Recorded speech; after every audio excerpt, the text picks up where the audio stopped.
Good morning. आज की editorial related है दिल्ली के पॉल्यूशन क्राइसिस से।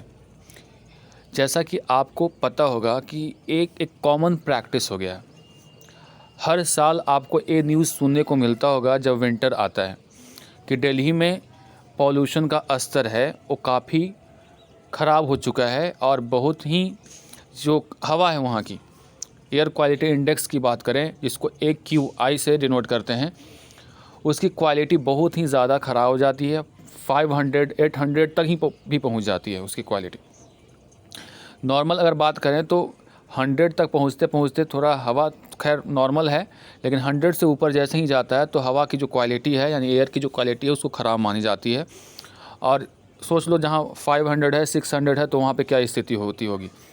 रिसेंटली आपने देखा होगा छठ पूजा के टाइम में जो वहाँ की नदी है यमुना नदी की स्थिति क्या थी। तो इन सब बातों को लेकर के हर एक साल ये जो सिचुएशन हम लोगों को फेस करना पड़ता है और फिर शुरुआत होती है ब्लेम गेम की। जो सेंट्रल गवर्नमेंट है वो राज्य सरकार पे आरोप लगाती है, राज्य सरकार सेंट्रल गवर्नमेंट पे, और नहीं हुआ तो किसानों पे कि पराली जलाने की वजह से होता है।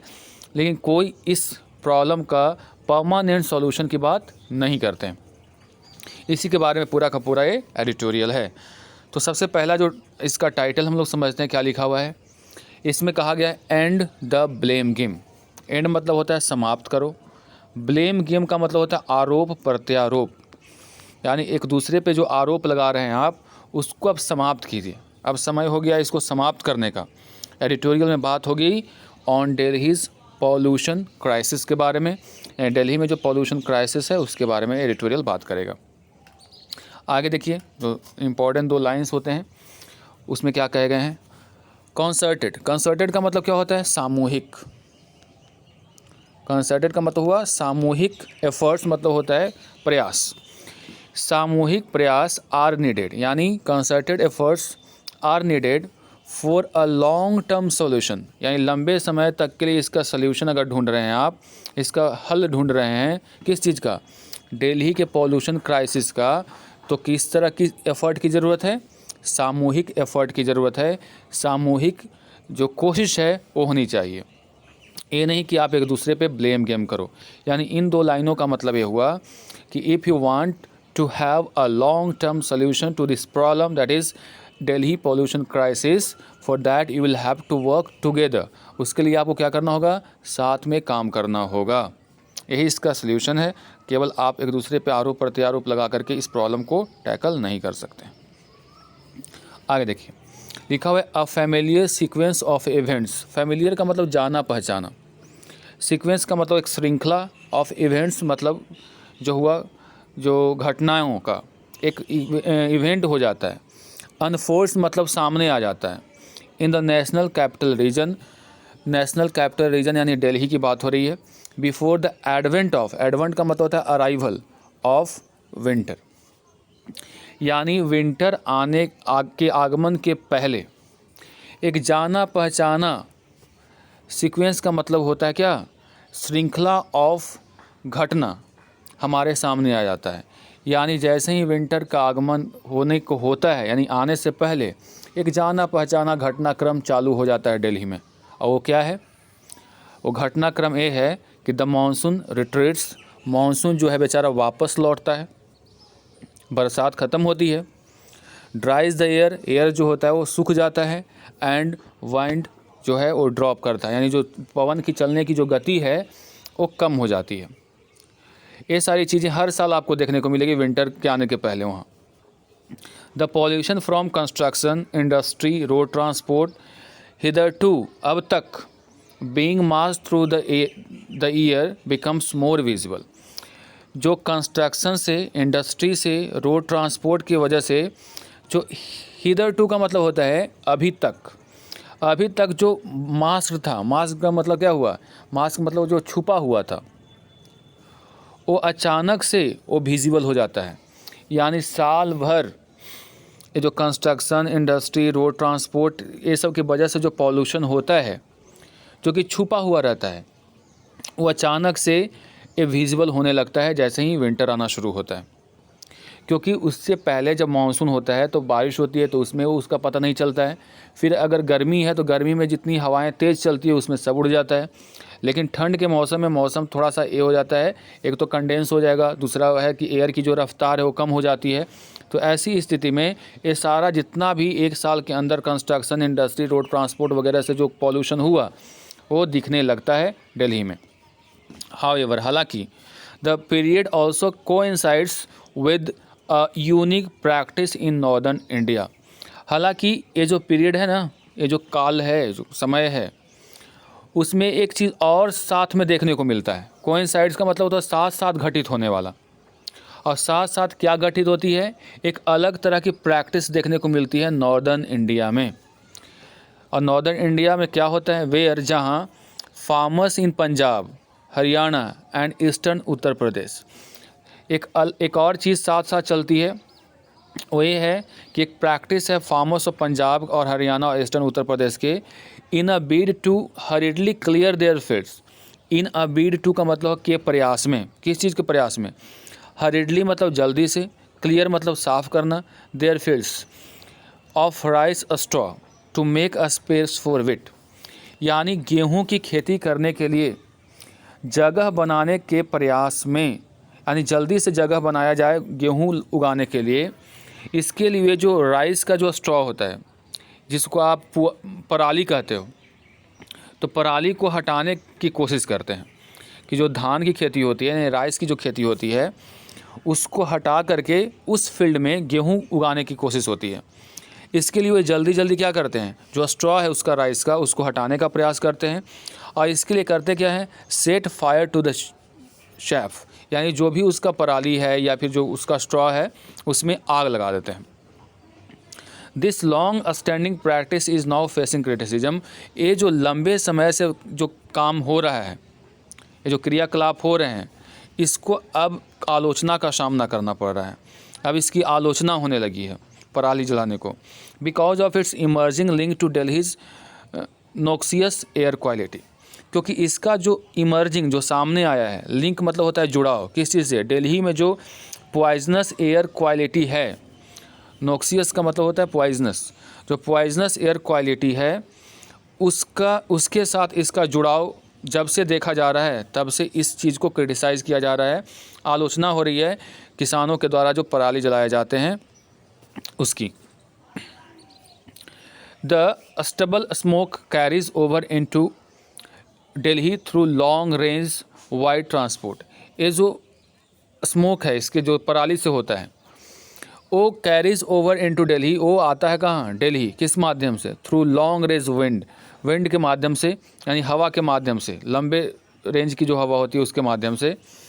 Finally the third element during the season is Deepavali. एक तो हो गया पराली, दूसरा हो गया, पहला हो गया आपका ट्रांसपोर्ट से, रोड ट्रांसपोर्ट से या जो भी उससे होता है, या फिर कंस्ट्रक्शन वगैरह से जो पॉल्यूशन हुआ, दूसरा हो गया पराली, और तीसरा जो इसी समय होता है वो है Deepavali. Deepavali the bursting of crackers. Deepavali में क्या होता है कि क्रैकर्स को जलाया जाता है, विस्फोट किया जाता है। The reason is also marked by more social gatherings such as weddings और related celebration that again see a demand for crackers. इसी सीज़न में ज़्यादातर शादियां होती हैं, सोशल गैदरिंग्स होते हैं, और शादियां होती हैं उसमें भी फिर से क्रैकर्स की डिमांड बढ़ती है। While there is an official ban on crackers, हालांकि ऑफिशियल बैन है क्रैकर्स पे, यानी क्रैकर्स पे प्रतिबंध लगे हुए हैं officially, except so called green crackers. किसको छोड़ करके, वैसे क्रैकर्स जिसको ग्रीन क्रैकर्स बोलते हैं, जिसके वजह से कोई पॉल्यूशन नहीं होता है, that are not widely available, जो कि वाइडली अवेलेबल नहीं है, यानी पूरे विस्तारित रूप में अवेलेबल नहीं है। The additional smoke from all these add to the bad air, और इन सब कारणों से इस एयर की जो क्वालिटी है और क्या हो जाती है, बैड हो जाती है। Spiking air quality meters into the very poor, और एक क्या होता है, इसकी वजह से जो एयर क्वालिटी के जो मीटर्स हैं वो स्पाइक कर जाते हैं, यानी और बढ़ जाते हैं, और वो बहुत ही ज़्यादा पुअर स्थिति में आ जाते हैं, और सीवियर का मतलब होता है गंभीर स्थिति में आ जाते हैं। यानी इन वजहों से जो एयर क्वालिटी की जो स्थिति है और भी पुअर हो जाती है।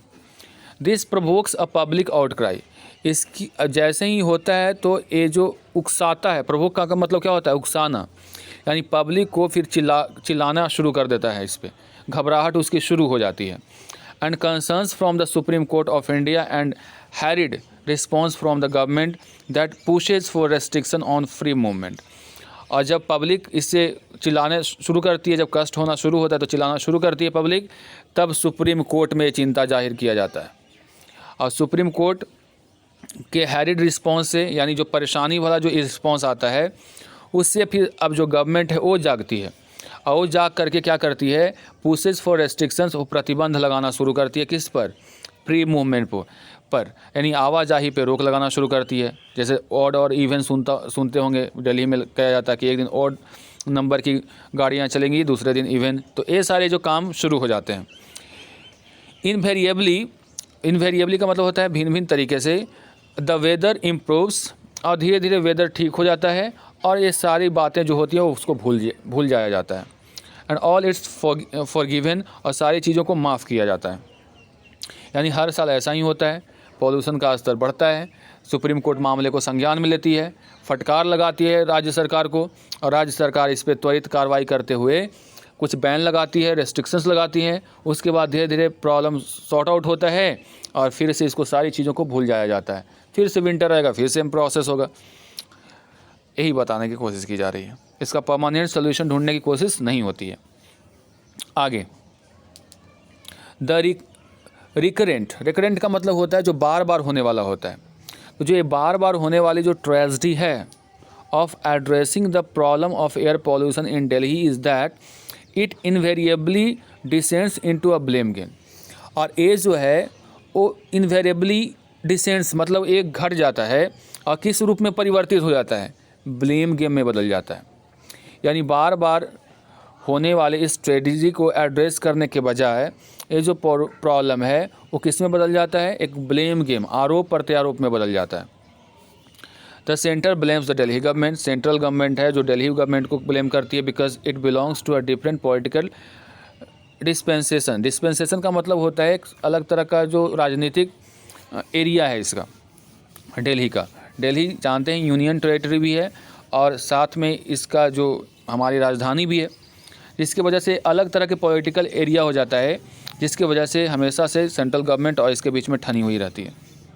विच इन टर्म, अब जब सेंट्रल गवर्नमेंट राज्य सरकार को आरोप लगाती है, तब ये जो राज्य सरकार है वो क्या करती है, कन्वेनियंटली ब्लेम्स, यानी आराम से किसको ब्लेम कर देती है, कन्वेनियंटली का मतलब आराम से ब्लेम करती है फार्मर्स इन पंजाब के फार्मर्स पे ब्लेम डाल देते हैं कि हम लोग की गलती नहीं है भाई, पंजाब के फार्मर्स जो पराली जलाते हैं इसकी वजह से होता है।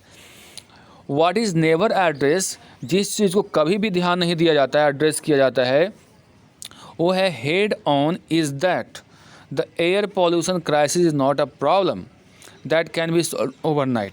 जिस बात पे पूरे ध्यान से दिमाग नहीं लगाया जाता है या उसको एड्रेस नहीं किया जाता है, वो ये कि एयर पॉल्यूशन ऐसी कोई क्राइसिस नहीं है जिसको आप एक रात में सॉल्व कर सकते हैं। ये सतत चलने वाली प्रक्रिया है, आप इसको एक दिन में सॉल्व नहीं कर सकते हैं। The lockdown last year provided compelling evidence, पिछले साल जो लॉकडाउन हुए उससे आपको स्पष्ट एविडेंस मिलता है। स्पष्ट एविडेंस का मतलब हुआ, एविडेंस का मतलब एक प्रमाण होता है, साक्ष्य होता है, that taking vehicles of and the road, अगर व्हीकल को रोड से ऑफ कर दिया जाए यानी रोक दिया जाए, एंड सीसेशन का मतलब होता है प्रतिबंध लगा दिया जाए, in industrial and construction activity led to clear skies, जिसके वजह से पिछले साल आपको देखने को मिले होंगे क्लियर स्काईज, यानी आसमान साफ कर देते हैं।